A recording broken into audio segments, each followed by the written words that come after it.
Hello বন্ধুরা, কাব্যের দিগন্ত YouTube চ্যানেলে আপনাদের সবাইকে স্বাগত।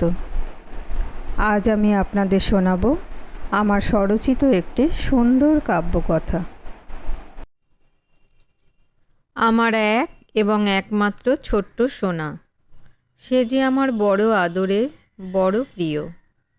তাই তো তাকে ঘিরে স্বপ্ন আমার ঝরে অবিরত।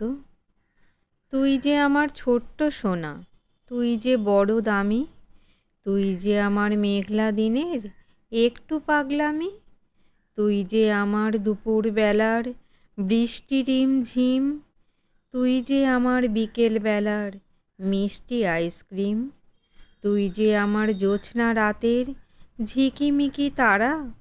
তাই তো তোকেই ভালোবাসি এমন পাগল পাড়া। তাহলে বন্ধুরা, কেমন লাগলো আমার আজকের এই আয়োজন? অবশ্যই কমেন্ট করে জানাবেন। আশা রাখবো আমার চ্যানেলটিকে সাবস্ক্রাইব করে অল নোটিফিকেশনটি অন করে রাখবেন আমার পরবর্তী ভিডিওগুলি সবার আগে পাবার জন্য। আশা রাখবো লাইক ও শেয়ার করবেন। আপনারা সকলে ভালো থাকবেন, সুস্থ থাকবেন, আনন্দে থাকবেন, এই প্রার্থনা রইল।